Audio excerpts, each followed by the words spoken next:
မြန်မာပြည်မှာ Federal ရေး Democracy ရေးလူ့ခွင့်ရေးနဲ့တရားမျှတမှုအတွက်တိုက်ပွဲဝင်နေကြကုန်သောပြည်သူပြည်သားအပေါင်းတို့ခင်ဗျာကျွန်တော်မျိုးထိုက်တသိမ်းပါကျွန်တော်ဒီနေ့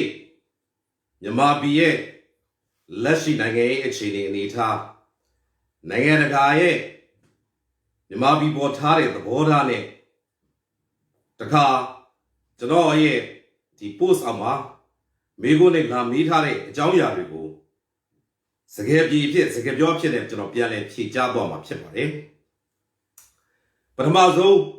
ကျွန်တော်တို့ခွန်အားလေးနဲ့စလိုက်ကြရအောင်ပါကျွန်တော်တို့နိုင်ငံတကာ level ကနေကျွန်တော်တို့စပြီးတော့ကျွန်တော်တင်ပြချင်ပါတယ်ဆိုတော့ပြီးခဲ့တဲ့ရက်ပိုင်းကဒီ American နိုင်ငံအစိုးရရဲ့ Facebook page ပေါ့နော်အမှ Asia Pacific Media Hub မှာသူကကုလသမဂ္ဂဆိုင်ရာ American နိုင်ငံသားအမတ်ကြီးရဲ့ post လေးကိုပြန်တင်ထားပါတယ်အဲ့ဒီ post ကအဓိကအကြောင်းအရာကဘာလဲဆိုတော့သူတို့ကဒါလုံခြုံရေးကောင်စီစီမံသူပြောတာပါငါတို့ဟာမြန်မာစစ်တပ်ရဲ့နောက်တစ်ချိန်ဒေသတွင်မတိမကျိန်ဖြစ်အောင်လှုပ်ဆောင်နေခြင်းတွေအဲ့ဒါတွေကဘာတွေလဲဆိုတော့မညာမတာတပ်ဖြတ်မှုတွေရဲရဲဆက်ဆက်အကြမ်းဖက်ဖြိုခွဲမှုတွေဖိနှိပ်နှိပ်ကွပ်မှုတွေအထူးသဖြင့်ဒီ lockdown ကတ်ယောဂါကြီးဖြစ်နေတဲ့အချိန်မှာ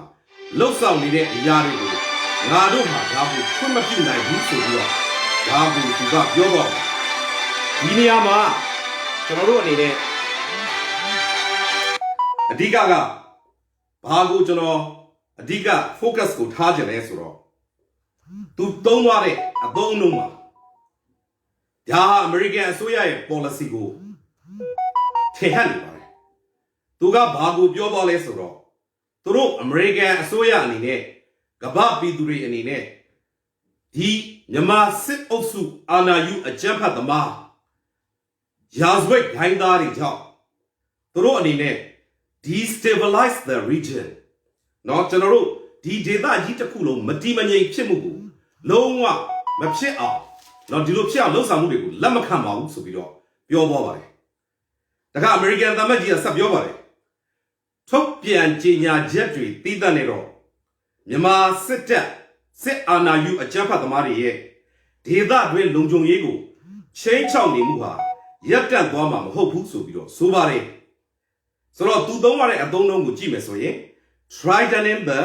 security of the region ဆိုပြီးတော့ပြောပါတယ်ဆိုတော့ဒီအသုံးအနှုန်းတွေကဒါအစိုးရတရက်ကိုစားပြုပြီးတော့ပြောတဲ့ဒီ American တန်မတ်ကြီးလို့ပုဂ္ဂိုလ်ပြောတာတွေကသိပြီးတော့အရေးကြီးပါတယ်တခါ American နိုင်ငံဟာမြန်မာပြည်သူတွေနဲ့အတူရှိတယ်ဒါကြောင့် only the concrete action လက်တွေ့ကျတဲ့လှုပ်ဆောင်မှုတွေသာခိုင်မာပြတ်သားတဲ့လှုပ်ဆောင်မှုတွေသာမြန်မာစစ်တပ်ရဲ့မြန်မာပြည်သူတွေအပေါ်ရက်ဆက်ရုပ်မှာကောက်ကျစ်ဆင်းလဲမှုတွေနဲ့မြန်မာပြည်မှာဒီမိုကရေစီပြန်လည်ထွန်းကားမှုအတွက်ကိုအထောက်အကူပြုလိမ့်မယ်လှုပ်ဆောင်နိုင်လိမ့်မယ်ဆိုပြီးတော့သူပြောသွားပါတယ်ဆိုတော့ဒါကအမေရိကန်လိုအစိုးရကြီးတရက်ကနိုင်ငံတကာမှာဘောင်ဝင်အောင်အချက်၃ချက်လုံးကိုသူထည့်သွင်းပြောဆိုသွားခြင်းဖြစ်ပါတယ်ပြန်ပြီးတော့ကျွန်တော်တင်ပြပါမယ်မြမအရေးဟာဒေသတွင်မတိမငြိမ်ဖြစ်စေတယ်မြန်မာစစ်တပ်ရဲ့အကြမ်းဖက်သမားတွေကြောင့်နံပါတ်1မြမအရေးဟာဒေသတွင်လုံခြုံရေးကိုချိန်ချောက်နေတယ်မြန်မာစစ်အုပ်စုအကြမ်းဖက်သမားတွေကြောင့်ဒါတွေကိုဆက်မဖြစ်အောင်ဆိုရင်လက်တွေ့ကြတဲ့လှုပ်ဆောင်မှုတွေလိုတယ်ဆိုတဲ့အချက်ကြီး၃ချက်ကိုပြောတော့ဆိုတော့ဒါတွေကသူဘာကြောင့်ပြောတယ်လဲစကားလုံးရွေးချယ်သုံးနှုန်းမှုတွေကဘာကြောင့်ပြောတယ်လဲဆိုရင်နိုင်ငံတကာမှာမြန်မာစစ်အုပ်စုအကြမ်းဖက်သမားတွေကိုအရေးယူတဲ့နေရာမှာဒီစကားလုံးသုံးလုံးကအရန်အရေးကြီးပါတယ်ဒေသတွင်းမတိမငြိမ်ဖြစ်စေမှုနော်ဒေသတွင်းလုံခြုံရေးကိုချိန်ချမှုလက်တွေ့လှုပ်ဆောင်မှုဆိုဒီစကားလုံးသုံးလုံးကတိတ်အရေးကြီးတဲ့အတွက်ထည့်သွင်းပြောဆိုသွားတာဖြစ်တယ်ဒါကြောင့် American ဥဆောင်တဲ့ကျွန်တော်တို့ရဲ့ဒီမိုကရေစီအင်အားစုတွေရဲ့မြန်မာပြည်အပေါ်မှာဒီမိုကရေစီအရေးပေါ်မှာထောက်ခံမှုတွေဟာတကယ်ကိုအရှိန်အဟုန်နဲ့ဆက်လက်အားကောင်းနေစေဖြစ်တယ်ပုံမူပြီးအားကောင်းနေတယ်ဆိုတာကိုကျွန်တော်အနေနဲ့တင်ပြလိုပါတယ် ဆိုတော့လက်ရှိ American အစိုးရရဲ့ဥဆောင်မှုကိုကြည့်ကြည့်ပါသမ္မတကြီး Joe Biden ခေတ်အဆက်ဆက်သမ္မတတွေအားလုံးထက်ကိုသူ့ရဲ့ဥဆောင်မှုကပြတ်သားပါတယ်သူတရုတ်ကနော်အာရှမှာချိန်ချောက်နေမှုကိုပြက်သားသားမဟာမိတ်တွေနဲ့ပေါင်းပြီးတော့တုတ်ပြန်တယ်မြမပင်လယ်ပြင်နားမှာ Quarks အဖို့နဲ့စေးလေးကျုံတွေလုပ်တယ်ဒါတရုတ်ကိုချိန်ချောက်လိုက်တာဖြစ်တယ်လို့မြန်မာစစ်အုပ်စုကိုလည်းသတိပေးလိုက်တာဖြစ်တယ်ဒါအပြင်ရုရှားကိုလည်းသူကဂယူးမဆိုင်ဘူးဆိုပြီးတော့ရုရှားတာနမန်တွေကိုသူမောင်းထုတ်တာတွေပါလုပ်တယ်ဆိုတော့ဂျိုးဘိုင်ဒန်ဟာသူလှုပ်ဆောင်စရာရှိတာတွေအကုန်လုံးကိုလက်တွေ့လှုပ်ဆောင်တဲ့လက်တွေ့သမားတစ်ယောက်ဖြစ်တယ်ဆိုတာကိုကျွန်တော်တို့မြင်ရပါတယ်ဒါကြောင့်မလို့ဒါနိုင်ငံတကာ level မှာကျွန်တော်တို့ပြည်သူတွေအတွက်အားကချိန်ဝင်ရှာကအထက်မှာရောက်နေတယ်ပြည်သူတွေဘက်ကနေပြီးတော့နိုင်ငံတကာမှာရှိတဲ့ဒီမိုကရေစီရေးလူ့အခွင့်အရေးကိုလေးစားလိုက်တာတဲ့အစိုးရတွေအကုန်လုံးကရှိနေတယ်ဆိုတာလေးကိုကျွန်တော်တင်ပြလိုပါတယ်ဆက်လက်ပြီးတော့မြန်မာပြည်တွင်းမှာကျွန်တော်တို့ပြည်တွင်းတိုးတက်ပြောင်းလဲမှုဒါကတော့မနေ့ကကျွန်တော်တို့ဒီမိုကရေစီအင်အားစုတွေအတွက်ကို National Unity Government ဆိုတဲ့အစိုးရတရက်ပေါ်ပေါက်လာပါတယ်ဒါဟာကျွန်တော်တို့အနေနဲ့အရန်မဲ့ဝမ်းမြောက်ဝမ်းသာနဲ့ကြိုးဆိုကြပါတယ်ကျွန်တော်လည်းကြိုးဆိုပါတယ်ဒီလိုအစိုးရတရက်ရှိလာခြင်းအပြင်အစိုးရတရက်ကတရားဝင်မှုနဲ့အစိုးရတရက်ကဥဆောင်မှုတွေကိုဆက်လက်လှုပ်ဆောင်ပေးသွားနိုင်လိမ့်မယ်လို့ကျွန်တော်အနေနဲ့ယုံကြည်မျှော်လင့်ပါတယ်ပြည်သူတွေကလည်းပေါ်ပေါက်လာတဲ့အစိုးရကိုချစ်ကြပါတယ်ကြိုးဆိုကြတယ်ထောက်ခံကြပါတယ်ဒါကလည်းတကယ်ကိုပြည်သူတွေရဲ့စိတ်ထဲကနေလှိုက်လဲနဲ့သူတို့တွေအတွက်အားစေးတွေပါသူတို့တွေအားကိုးပါတယ်ယုံကြည်ပါတယ်ဒါကြောင့်မလို့ NUG အစိုးရရဲ့အစွမ်းနဲ့မြမအရေးကိုအောင်မြင်အောင်လုပ်နိုင်လိမ့်မယ်လို့ယုံကြည်မျှော်လင့်ကြပါတယ်ဟုတ်ကဲ့ပါကျွန်တော်တို့ဒီမိုကရေစီမှာပြည်သူဟာအမိပြည်သူဟာအဖဖြစ်ပါတယ်ကျွန်တော်တို့အစိုးရတွေအားလုံးဟာဒီမိုကရေစီယဉ်ကျေးမှုမှာဆိုလို့ရှိရင်ပြည်သူရဲ့ကျွန်ဖြစ်ပါတယ်ပြည်သူတွေကသခင်ဖြစ်ပြီးတော့အစိုးရတွေအကုန်လုံးကကျွန်ဖြစ်ပါတယ်ဒါကြောင့်မလို့ပြည်သူတွေကကိုယ့်ရဲ့သားသမီးနဲ့တူတဲ့အစိုးရကိုရှစ်တယ်ဆိုလို့ရှိရင်ကျွန်တော်တို့ဝိုင်းဝန်းပြီးထောက်ခံရမှာဖြစ်ပါတယ်ဒါမှန်ကန်တဲ့လုပ်ရဖြစ်ပါတယ်ကျွန်တော်တို့ထောက်ခံကြတယ်လို့တစ်ဖက်ကလည်းကျွန်တော်တို့ရဲ့ movement ကြီးပုံမူပြီးတော့အားကောင်းမောင်းတဲ့ဆက်လက်ပြီးတော့ဖွံ့ဖြိုးတိုးတက်လာဖို့အောင်မြင်လာဖို့လို့အတွက်ကိုအပြုသဘောဆောင်တဲ့ဝေဖန်ထောက်ပြမှုတွေလည်းလုပ်ရမှာဖြစ်ပါတယ်အစိုးရကမနေ့ကမှပေါ်လာတာဖြစ်ပါတယ်ဘာမှကျွန်တော်တို့ဝေဖန်ထောက်ပြစရာမရှိပါဘူးတော်လို့စေအားကောင်းမောင်းတဲ့ရှေ့ဆက်ပြီးတော့ကျွန်တော်တို့ဥဆောင်သွားနိုင်လိမ့်မယ်လို့ကျွန်တော်ယုံကြည်ပါတယ်သို့တော့ဒီမိုကရေစီယဉ်ကျေးမှုစံနှုန်းတွေအရကျွန်တော်တို့မြန်မာပြည်မှာ Federal Democracy ပြည်ထောင်စုကြီးတကယ်ကိုပေါ်ထွန်းလာဖို့ဒီ movement ကြီးအောင်မြင်ဖို့ဆိုရင်ကျွန်တော်တို့ကိုဥဆောင်တဲ့အစိုးရအဖွဲ့ကိုကျွန်တော်တို့ကချစ်ကြမယ်ချစ်တဲ့အတွက်ကျွန်တော်တို့အပြုသဘောဆောင်တဲ့ဝေဖန်မှုတွေကိုလည်းလိုအပ်လို့ရှိရင်ပြည်သူတွေကလုပ်ကြမှာဖြစ်ပါတယ်ဒါကလည်းဒီမိုကရေစီသဘောတရားအရ check and balance ဖြစ်ပြီးတော့ဒါထောက်ပြဝေဖန်မှုတွေနဲ့ထိန်းကျောင်းပြီးတော့ movement ကြီးကိုအောင်မြင်အောင်သွားဖို့ကအဓိကဖြစ်ပါတယ်တခါဒီလိုလုံးမသာလျင်ကျွန်တော်တို့ရဲ့အစိုးရတွေကလည်းပြည်သူရဲ့အသံတွေကိုကြားမယ်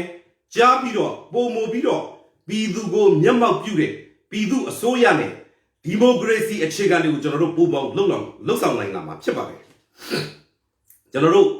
ကမ္ဘာတစ်ဝန်းလုံးကိုကြည့်ကြည့်ပါဘယ်နေရာဘယ်သက်ကဘယ်နိုင်ငံကမဆိုဒီမိုကရေစီအစိုးရကအကုန်လုံးပြည်သူတွေပေါ်မှာအကုန်လုံးသူတို့အနေနဲ့သူတို့ဟာအစေခံကြုံဖြစ်တယ်ပြည်သူတွေဟာသခင်ဖြစ်တယ်ဆိုတာကိုလက်တွေ့ပြသနေကြတာဖြစ်ပါတယ်ဒါကြောင့်မလို့ကျွန်တော်တို့ဒီမိုကရေစီຫນွေဥတော်လှန်ရေးကြီးကနေပေါ်ပေါက်လာတဲ့အစိုးရကနေစပြီးနောက်အနာဂတ်ခေတ်အဆက်ဆက်ကျွန်တော်တို့ပေါ်ထွန်းလာမဲ့ Federal Democracy အစိုးရတွေဟာဒီလိုမျိုးကောင်းမွန်တဲ့အခြေခံ foundation ကောင်းတွေကိုပြည်သူတွေကိုချပြသွားပြီးတော့ပြည်သူတွေကလည်းယခုတည်းကနေစပြီးတော့ဒီအလေးကျင့်ကောင်းတွေနဲ့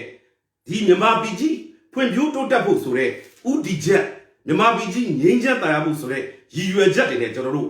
လှုပ်ဆောင်သွားကြမှာဖြစ်ပါတယ်ကျွန်တော်တို့ UK တို့ USA တို့ American တို့ England တို့ဆိုတာဒါဒီမိုကရေစီအရင်ထွန်းကားတဲ့တိုင်းပြည်တွေဖြစ်ပါတယ်ဒီလိုတိုင်းပြည်တွေမှာတကယ်တိုင်းပြည်ပြည်သူလူထုအကျိုးကိုမျက်မှောက်ပြုဖို့လိုလာတဲ့အခါမှာ တခါတည်းကြလို့ရှိရင်ပါတီတွင်တူတော်လဲကျွန်တော်တို့ခေါင်းဆောင်တွေဟာရက်တီချက်မတူဘဲနဲ့ကျွန်တော်တို့ယုံကြည်တဲ့ပြည်သူအတွက်အကောင်းဆုံးလုပ်ပေးနိုင်မယ်ဆိုပြီးတော့ယုံကြည်ချက်အပေါ်မှာလှုပ်ဆောင်ကြတာတွေအများကြီးရှိပါတယ်ဥပမာဆိုလို့ရှိရင်မကြသေးပါဘူးကျွန်တော်တို့ဒီ UK နိုင်ငံက European Union ကနေပြီးတော့ထွက်တဲ့အခါမှာအဲ့ဒီချိန်ကအာဏာရပါတီဖြစ်တဲ့ Conservative ကဝန်ကြီးချုပ် David Cameron နဲ့သူတို့ Conservative ပါတီကပဲအဲ့ဒီချိန်ကမြို့တော်ဝင်လက်ရှိဝန်ကြီးချုပ် Boris Johnson တို့ဟာသဘောထားကွဲလွဲပြီးတော့တစ်ဖက်စီရက်တည်ခဲ့ကြပါတယ်ဒါသူတို့ရန်ဖြစ်တာတော့မဟုတ်ပါဘူးသို့တော့ပြည်သူအကျိုးအတွက်နဲ့ရှင်လာပြီဆိုလို့ရှိရင်ပါတီရဲ့အကျိုးကိုနောက်မှထားခဲ့ပြီးတော့ပြည်သူကိုမျက်မှောက်ပြုတဲ့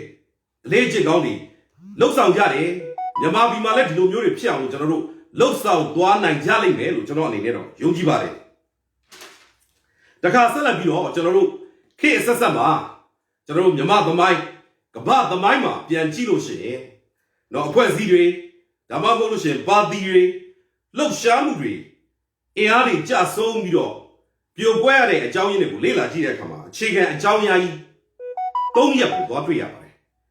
အဲ့ဒါတွေကတော့ခေါင်းဆောင်တွေကအာဏာရှင်ဆန်လာမှုဥပမာဆိုလို့ရှိရင်ဒါဆိုလို့ရှိရင်ဒါကျွန်တော်မဆလာဦးနေဝင်းတို့ပါလို့အာဏာရှင်ပါသူတို့ကတပါတီဆိုတော့ဒါတိတ်တော်လည်းပြောစရာမရှိပါဘူးတကအုပ်စုဖွဲ့အုပ်စီးလာမှုတွေကျွန်တော်တို့အဖွဲ့အစည်းတွေကြားထဲမှာ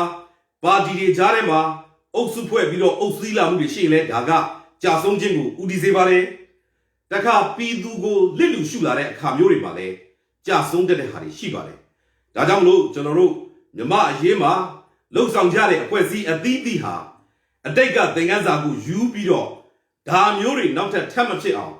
အတိတ်ကသင်ခန်းစာတွေကိုယူပြီးတော့အကောင်းဆုံးပြည်သူကိုမျက်မှောက်ပြုပြီးတော့ဥဆောင်သွားနိုင်ကြလိမ့်မယ်လို့ကျွန်တော်အနေနဲ့တော့ယုံကြည်မျှော်လင့်ပါတယ်တခါလက်ရှိပြည်သူတွေကကျွန်တော်မေးလာတဲ့မေးခွန်းတွေအများကြီးရှိပါတယ်အဲ့ဒီထဲကဆိုရင်လက်ရှိမြန်မာနိုင်ငံအရေးနဲ့ပတ်သက်ပြီးတော့နိုင်ငံခြားစစ်ရေးအကူအညီမပါဘဲအောင်မြင်နိုင်ပါသလားဆိုတဲ့မေးခွန်းလည်းတစ်ခုပါမယ်ဖြစ်ပါတယ်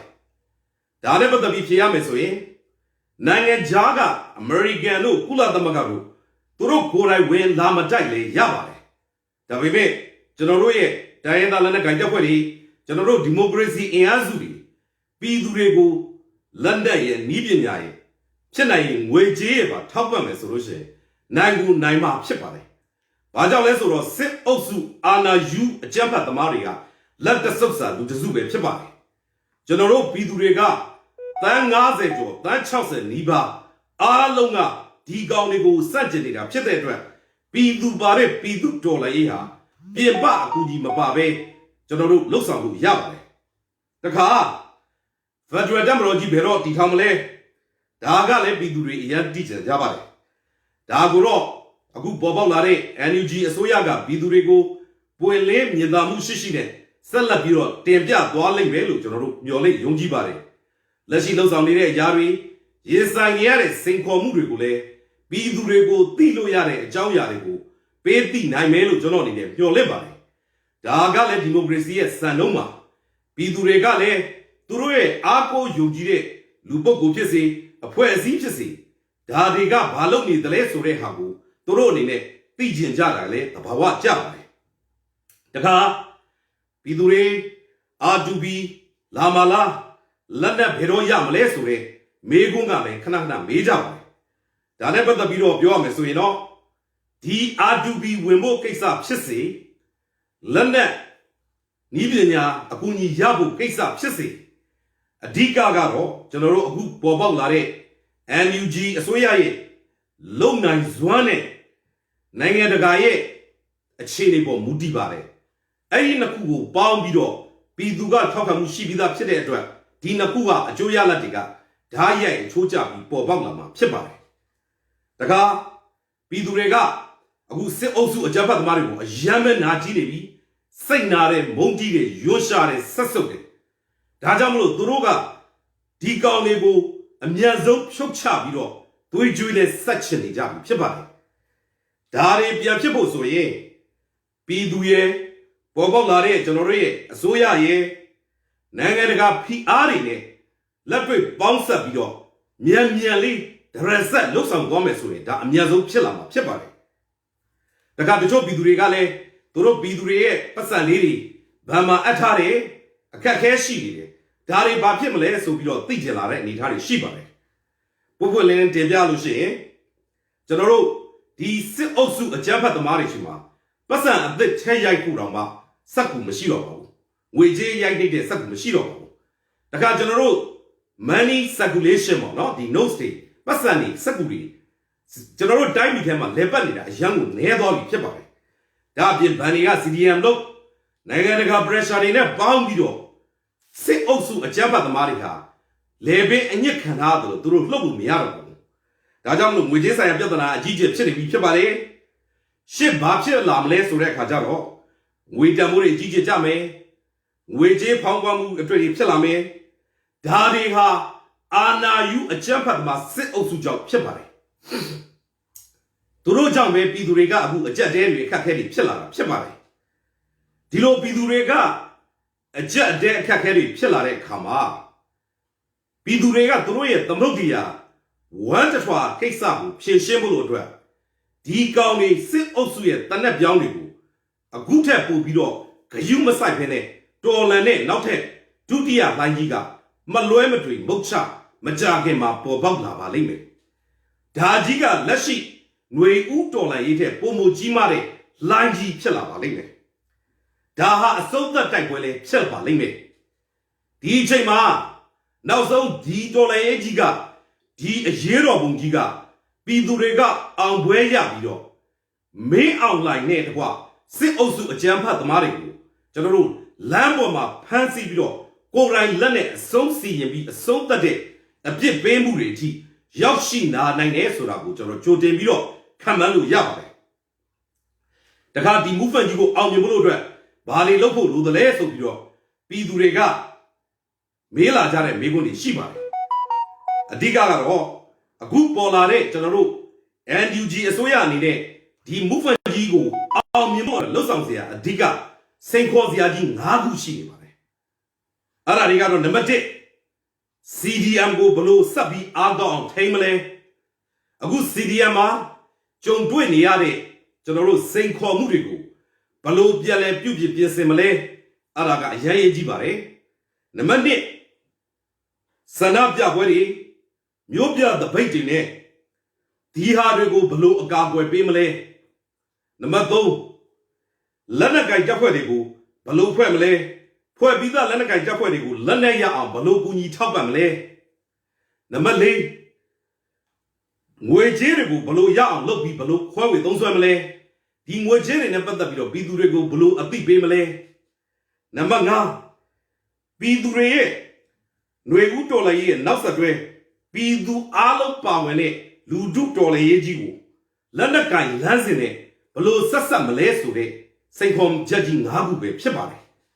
ဒါတွေကလက်ရှိຫນွေဦးတော်လှန်ရေးကြီးကိုအောင်မြင်အောင်လုပ်ဖို့လို့အတွက်အခုပူပူနွေ့နွေ့ပေါ်ပေါက်လာတဲ့ NUG အစိုးရအနေနဲ့လက်ငင်းဖြည့်ရှင်းရမယ်စိန်ခေါ်မှုတွေပဲဖြစ်ပါတယ်တခါ NUG အစိုးရအနေနဲ့ပြည်တွင်းမှာရှိတဲ့နိုင်ငံရေးအနေနဲ့အရာတော်၎င်းနိုင်ငံတကာ level မှာတော်၎င်းလင်းလင်းမြန်မြန်အသင်းလိုက်လှုပ်ရှားနိုင်ဖို့လိုပါတယ်အဓိကနေရတော့နိုင်ငံတကာအစိုးရတွေရဲ့အတိမပြုမှုနိုင်ငံတွင်းမှာဆိုရင်လေဗမာရောရခိုင်ရောအားလုံးသောတိုင်းရင်းသားပေါင်းစုံရဲ့အတိမပြုမှုပူးပေါင်းဆောင်ရွက်မှုဒါတွေအကုန်လုံးကိုလင်းလင်းမြန်မြန်နဲ့ကျွန်တော်တို့ရရှိအောင်ထောက်ခံမှုတွေပုံပုံတိုးလာအောင်လှုပ်ဆောင်နိုင်ဖို့လိုပါတယ်ဒါတွေဖြစ်ဖို့ဆိုလို့ရှိရင်အကုန်လုံးကကျွန်တော်တို့တဦးချင်းအရေးချင်းနဲ့လှုပ်ဆောင်မှုလိုသလိုအသိအဖွဲ့လိုက်ဆက်ပြီးတော့အကောင်းဆုံးလှုပ်ရှားသွားနိုင်လိမ့်မယ်လို့ကျွန်တော်အနေနဲ့ယုံကြည်မျှော်လင့်ပါတယ်ဒီလိုလှုပ်ဆောင်ခြင်းအဖြစ်နဲ့ movement ကြီးကပို့ပြီးတော့ဥဆောင်မှုကိုစီစီလုံးလုံးချစ်ချစ်လဲလဲနဲ့ပုံမို့ပြီးတော့ဥဆောင်မှုပေးနိုင်မှာဖြစ်ပါတယ်ဒီလိုဥဆောင်မှုပေးနိုင်မှသာလေလက်ရှိຫນွေဦးတော်လှန်ရေးမှာလိုအပ်နေတဲ့လေဟာနယ်ကြီးဥဆောင်မှုလေဟာနယ်ကြီးကိုပြန်ဖြည့်နိုင်မှာဖြစ်ပါတယ်ဒီလိုလုပ်တဲ့နေရာမှာကျွန်တော်တို့အချိန်ဆွဲလို့မရပါဘူးတွန့်နေလို့မရပါဘူးကျွန်တော်တို့တွေးဝေလို့မရပါဘူးကျွန်တော်တို့ပါဝင်တဲ့လူတွေအကုန်လုံးနဲ့ပါဝင်မှုလက်တွဲဖို့ဖိတ်ခေါ်ဖို့လိုသလိုအကုန်လုံးကိုရေရေဝုန်းဝုန်းနဲ့တတိရှိရှိနဲ့ကျွန်တော်တို့ရှေ့မှာ စစ်အုပ်စုပြုတ်ကျရေးတဲ့ဘာမှရေးကြည့်တာမရှိတဲ့အတွက်ဒါကိုကျွန်တော်တို့အားလုံးကလှုပ်ဆောင်သွားနိုင်ဖို့အရမ်းပဲအရေးကြီးပါတယ်စိန်ခေါ်မှုတစ်ခုကြုံလာတိုင်းဒီစိန်ခေါ်မှုတွေကအများနဲ့ရှိနေမှာပဲဖြစ်တဲ့အတွက်ဒါကိုဘလို့ဖြစ်အောင်မြင်အောင်ကြော်လွှားမလဲဆိုတဲ့ solution focus အဖြေရအောင်ရှာတဲ့လှုပ်ရှားမှုတွေကိုကျွန်တော်တို့လှုပ်ဆောင်သွားကြမှာဖြစ်ပါတယ်ကျွန်တော်တို့မြန်မာပြည်အနေထားနဲ့ကြည့်မယ်ဆိုရင်မြန်မာပြည်ကအိမ်ကြီးချင်းကောင်းတွေမရှိဘူးဆိုပြီးတော့ပြည်သူတွေကယုံကြည်ကြပါတယ်ဒါကြောင့်မလို့ဘလို့ပဲကျွန်တော်တို့နဲ့အိမ်ကြီးချင်းကောင်းရှိသည်ဖြစ်စေမရှိသည်ဖြစ်စေဒီလက်ရှိနေတဲ့အိမ်ကြီးချင်းတွေနဲ့ကျွန်တော်တို့ဘလို့မျိုးဆွေးနွေးမှုတွေလုပ်မလဲကိုယ့်ဘက်ကိုပါလာအောင်ထောက်ခံမှုတွေရအောင်လုပ်မလဲဆိုတာကိုပြည်သူအယောက်ချင်းစီရောပြည်သူအစိုးရတွေရောကျွန်တော်တို့စဉ်းစားပြီးတော့ဝိုင်းဝန်းလှုပ်ဆောင်သွားမှာဖြစ်ပါတယ်ကျွန်တော်တို့ဖေဖော်ဝါရီလ 1 ရက်နေ့ကနေစခဲ့တဲ့ဒီຫນွေဦးတော်လှန်ရေးကြီးဟာယနေ့မှာဆိုလို့ရှိရင်ရက်ပေါင်း86ရက်ထိရှိလာပြီဖြစ်ပါတယ်ဒါကြောင့်မလို့ဒီစစ်အုပ်စုအကြမ်းဖက်သမားတွေလည်းတနေ့ထက်တနေ့ပုံပုံပြီးတော့သူတို့အခက်အခဲတွေဖြစ်လာပါတယ်ဒီလိုမျိုးကျွန်တော်တို့ပြည်သူတွေရဲ့တတ်တိတွေသွေးတွေအသက်တွေနဲ့ရင်းခဲ့တယ်ကျွန်တော်တို့ပြည်သူတော်လှန်ရေးကြီးမြန်အောင်မြင်ဖို့အတွက်နိုင်ငံတကာကပုံမပြီးဖိအားပေးလာဖို့အတွက်ကကျွန်တော်တို့ပြည်သူတွေဆက်လက်ပြီးတော့လှိုင်းလုံးကြီးတွေပမာ movement ဘောင်းစုံကိုကျွန်တော်တို့စင့်ကဲကျွန်တော်တို့လှုပ်ဆောင်သွားကြမှာဖြစ်ပါတယ်ဒီလိုလှုပ်ဆောင်တဲ့နေရာမှာလည်းကျွန်တော်တို့ရှင်သန်ခြင်းအရေးကြီးပါတယ်မိမိတို့ကျွန်တော်တို့ပြည်သူအယောက်ချင်းစီတိုင်းကအကွက်ကိုအသက်ရှင်သန်အောင်လုပ်ရမှာဖြစ်တယ်လို့ရန်သူတွေကိုလည်းကျွန်တော်တို့ရတဲ့နည်းနဲ့ခြေမုံတုတ်တင်သွားရမှာဖြစ်ပါတယ်ကျွန်တော်တို့နောက်ကျွန်တော်တို့လက်ရှိຫນွေဦးတော်လှန်ရေးကျွန်တော်တို့လက်ရှိမြန်မာပြည်အရေးမှာတကယ်လက်တွေ့လိုအပ်နေတဲ့လှုပ်ဆောင်မှုတစ်ခုကတော့စစ်ရေးနဲ့မြို့ပြပျောက်ကြားတွေကာကွယ်တပ်ဖွဲ့ဝင်တွေကိုဆက်ဆက်မှုဖြစ်ပါတယ်ကျွန်တော်တို့မြန်မာပြည်အနေနဲ့ရရမှာမြို့ပြကျွန်တော်တို့ကာကွယ်တပ်ဖွဲ့တွေရှိပါတယ်ပြည်သူတွေသူတို့ဘာသူတို့ဖွဲ့စည်းထားကြတာပါမြို့ပြပျောက်ကြားတွေရှိပါတယ်ပြည်သူတွေသူတို့ဘာသူတို့ဖွဲ့စည်းထားကြတာပါကျွန်တော်လည်းဆက်သွယ်ပြောဆိုလှုပ်ဆောင်နေတယ်အများကြီးရှိပါတယ်ဒီလိုပြည်သူတွေကိုယ့်ဘာကိုဖွဲ့စည်းထားတဲ့မြို့ပြကာကွယ်တပ်ဖွဲ့တွေမြို့ပြမြေအောက်လှုပ်ရှားမှုတွေကိုကျွန်တော်တို့လက်ရှိပေါ်လာတဲ့ NUG အစိုးရအနေနဲ့ဘယ်လိုမျိုးထောက်ပံ့မှုတွေပေးနိုင်မလဲစိတ်ဓာတ်ရေးရာအရငွေကြေးအရလက်နက်ပိုင်းဆိုင်ရာအရတော်လှန်ရေးကဒီဘက်ကလက်နက်ကင်လမ်းစဉ်နဲ့ဘယ်လိုဆက်မလဲဆိုတာကကျွန်တော်တို့စိတ်ခေါ်မှုလည်းတည့်ရဖြစ်ပါတယ်ဒါတွေကိုကျွန်တော်တို့ဆက်ပေးနိုင်လို့ရှိရင်လက်ရှိကျွန်တော်တို့ရဲ့မြန်မာຫນွေဦးတော်လှန်ရေးကြီးကပုံမူပြီးတော့အရှိန်ဟုန်ကောင်းနဲ့အားလက်ရှိကိုဆက်ရွေ့သွားမှာဖြစ်ပါတယ်အရေးတော်ပုံကြီးအောင်မြင်စေရန်အတွက်ပြည်သူတွေအနေနဲ့လက်တွေ့လှုပ်ဆောင်မယ့်အရာတွေကတော့ကျွန်တော်တို့အနစ်ချုပ်ပြီးပြောရမယ်ဆိုလို့ရှိရင်ဒီစစ်တဘုံအုပ်စုအကြမ်းဖက်သမားတွေဒီကောင်တွေပြည်သူကိုခိုင်းတာမှန်သမျှမလုပ်ပါနဲ့သူတို့မလုပ်စေချင်တာမှန်သမျှပြည်သူကလုပ်ရမှာဖြစ်ပါတယ်ဒါကပြည်သူတွေရဲ့ CDM မှာပြည်သူတွေရဲ့အာဏာဖီဆန်ရေးလုပ်ငန်းစဉ်မှာဒါတွေကိုဖော်ဆောင်တဲ့နေရာမှာကျွန်တော်တို့ဝန်ထမ်းတွေရဲ့ CDM ကိုကျွန်တော်တို့ support လုပ်ပေးရမယ်နံပါတ်1 generation Z တွေကိုကျွန်တော်တို့ support တွေများလုပ်ပေးရမယ် generation Z တွေ support ဆိုတဲ့နေရာမှာအခုလက်ရှိမြို့ပြပျောက်ကြားတွေမြေအောက်ဒေါ်လာရေးသမားတွေမြို့ပြကာကွယ်ရေးတပ်ဖွဲ့တွေက generation Z တွေနဲ့အဓိကဖွဲ့စည်းထားတာဖြစ်ပါတယ်နံပါတ်3ရက်ကျေးအုပ်ချုပ်ရေးမှုတွေရက်ရွာဒေသတွေမှာလုံးဝဖွဲ့စည်းလို့မရအောင်ခန့်အပ်လို့မရအောင်ကျွန်တော်တို့နှီးပေါင်းစုံနဲ့ရှင်းပြရမှာဖြစ်ပါတယ်ဥပမာရက်ွက်ရုံးတွေဒါတွေကိုရှင်းပြရမှာဖြစ်ပါတယ်တခါဒလန်တွေကိုကျွန်တော်တို့ရှင်းထုတ်ပြရမှာဖြစ်ပါတယ်ဒလန်တွေကကျွန်တော်တို့ရဲ့တော်လှန်ရေးကြီးကိုချိန်ချောက်နေတဲ့အနိကဆုံးအနေနဲ့ပေးနေတဲ့လူသက်ကောင်တွေဖြစ်ပါတယ်တခါကျွန်တော်တို့ပြည်သူအယောက်ချင်းစီကစစ်ပညာတွေသင်ကြားကြဖို့လိုပါတယ်ဒီလိုသင်ယူခြင်းနဲ့ပြည်သူအယောက်ချင်းစီတိုင်းလည်းကျွန်တော်ဖိတ်ခေါ်နေပါတယ်ကျွန်တော်ကိုဆက်သွယ်လို့ရပါတယ်ကျွန်တော်ပြန်လဲပြီးတော့ချိတ်ဆက်ပေးပါမယ်တခါငွေကြေးကျွန်တော်တို့ဒေါ်လာရေးလောက်တာကျွန်တော်တို့စစ်တိုက်တာပတ်စံလိုပါတယ်ဒါကြောင့်မလို့ကျွန်တော်တို့ဒေါ်လာရေးကြီးအောင်မြင်ဖို့လို့အတွက်ကျွန်တော်တို့အစိုးရအဖွဲ့ကိုဖြစ်စေနောက်ဒေါ်လာရေးလုပ်နေတဲ့ပြည်သူတွေကိုဖြစ်စေငွေကြေးအဖြစ်စိတ်ဓာတ်အဖြစ်ဝိုင်းဝန်းပြီးတော့ရတဲ့နေရာကနေပြီးတော့ဝိုင်းဝန်းထောက်ပံ့ပေးကြဖို့လိုပါတယ်နောက်ဆုံးနဲ့အရေးကြီးဆုံးအချက်ကတော့ကိုယ်တိုင်လုပ်ဖို့ပါဝင်ဖို့ကအ ရေးကြီးဆုံးအချက်ဖြစ်ပါတယ်ဆိုတာကိုကျွန်တော်တင်ပြလိုပါတယ်ကျွန်တော်တို့ပြည်သူတွေ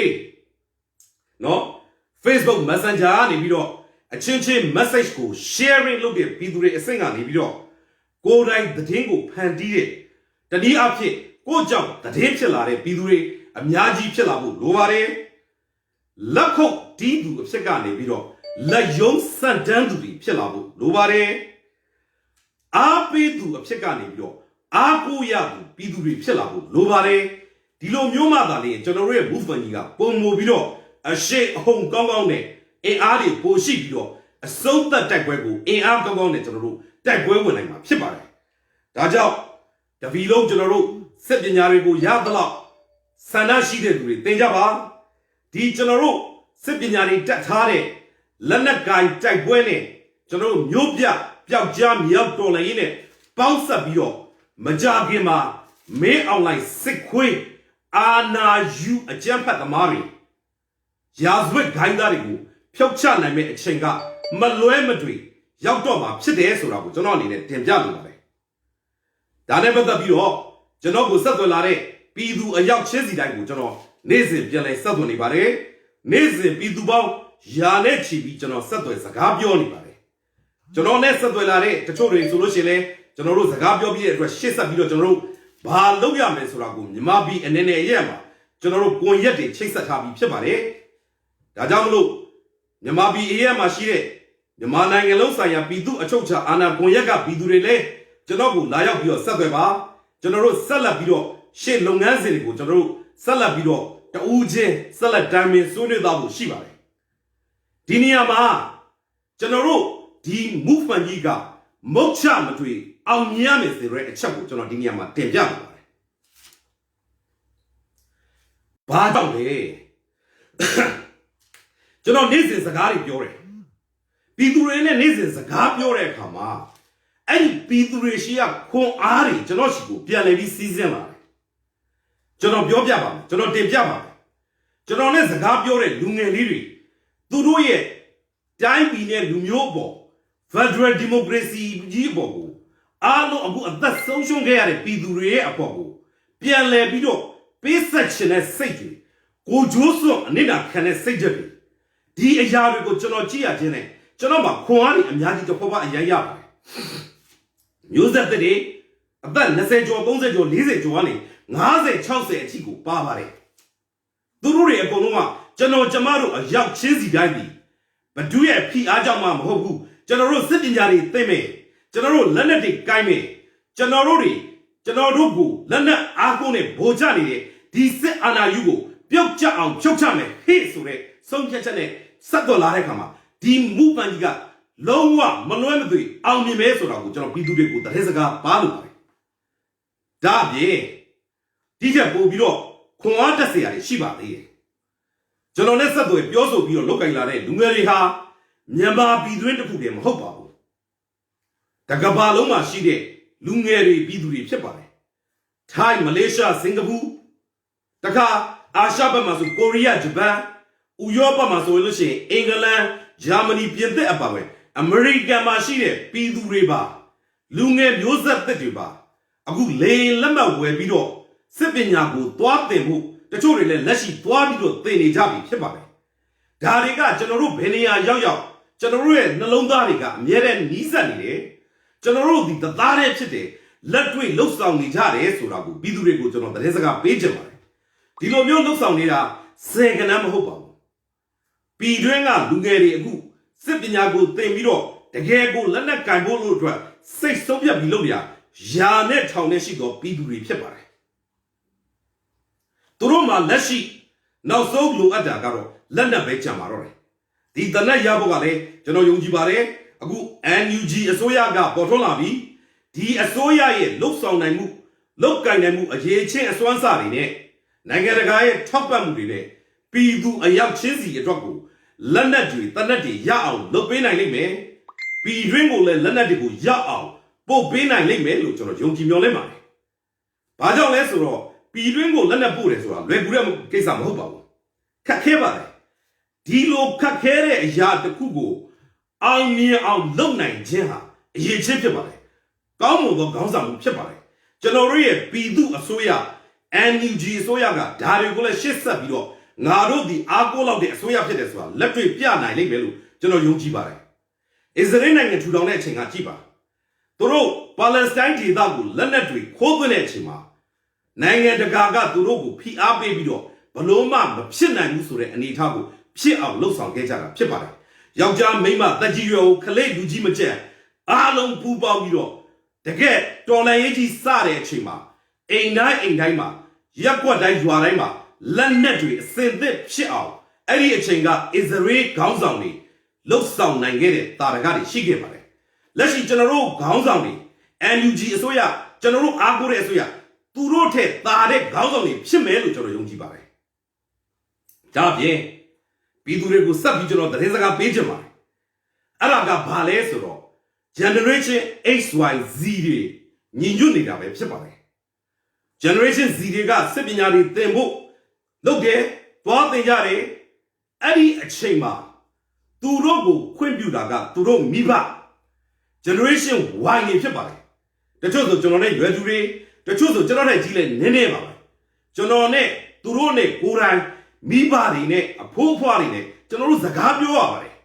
Zagabio Regima, Mibari, Kuranga. Di Dola Yeji a Drago, Mibidore, Tadami, Yenyajiku, Sipianari Tembo, Nangando a Dwa, Federal Democracy Ye Drago, Lulu Lalane, Lopido, Abi Kuninirao, Chichi Ape, General Lachi, Federal Democracy Dola Yeji, Nuegu Dola Yega, Mokchamatri, Almima Pibare, so General Diniagani, Tempiano. Salabio, General Guna, Tempiaget the way, General R2B Suraga. Direct time on the look, you are a case of Hopa. Pidurega, Lashi looks on the Ashida, Lashi lonely, the same me to say, General Pombo Lavare. Diboma Mudibion, Nangaraga, R2Biga, Ladi Pissy, Maladi Pissy, General Chisabio, Ambuega, Latagangu Yaw, low name, Chipare. Dino Lopoaro, Piduye, General Yapa, Wazidi, a Soya, Diana Lanaga, Puri, a colon Puba Uyo, General looks on Jama, Chipare. Dadam low. Lashi Pidure Shegani Bio, Mama Yati Bio, why won't Bio, Tag Boy when Jare, Diana Nigo, Lanaka, Pori, Gonu, Jesu Dene, Amyajile, Go you wonder bare, General Fadre Pida Zujigo, T Town Jare Kama, the Gabu, Simman Senejiku, Nababiman, Naukicha Dilo, and are you a Jabat Bari, Bedoma, and I'm Yao, General, Love South one I lay Melo, General Yonji, your limber. Dear Sabio. General, what Bidure, to the beer, what Galani, General Tamami pick all over, Bidure Bagani, Bio, ye, woman you go, Buba Bawe Bijaba, Usam Bijaba, Tagwell with Bijaba, General in the Diani, Bio, pick all over, Dadamlo, General Diana Bidure, go low, General Saint Jadri, Piesen Haba, Jama on Nijaba, General Shinda on Nijaba, Shinda Jenga, Shepare, General Bidure, Shimbo Lubare. General Soda Tagwebu, Majagema, Senojametri, Shimare. General Shemadali, General Diandu, Sit Osugo, and yet the Shemonama, Shimare. Dadamlo, Pidure Golo, General Almimujia, Malometry, and Izomu, Yalabi, Shimare. No, say Joby Jomo Bio, Jomo Bobio, Piset Hajaba, Tagwebo General, Latri, Pidue, Soya, Diana, Diana Lanaka, Japori, Puba, Losan, Guajameswe. Majagema, General Piduri, a battery, Pesakare, Piduri. Next set, Nimpangini, Caniare, Piduri. Daya Yadole, Seguda Machine, Piduri. They then chalk and hard, Piduri. Lashi, Matea, Pansy Chonojo, Caniare, Piduri. Yama Bima, Sitcho Seneco, Ah Camilo, Jay Dog, Sanctuary, Piduri. Alo, Diluri, Alo Gabu, General. Tui Drip Yasanayame, Tui Jugu Ya on Same, Me Outline Sit Osugo, General, Nyopia Lani Boma, Ya on Hansi Video, General Latrine, Di Gongo, Pidure Edra, the Yamya Damu, Piala Bio, Hosang Jama, Chete, General Losang Jame, Al Mimuga, Latagan Yami Bisorago, General, Debiano Bare, Dadamlo, General, Natal Nasati, Nue U a hero, Pidu a hero. Mocha Amyama Chibarakna. Jesus de Mare.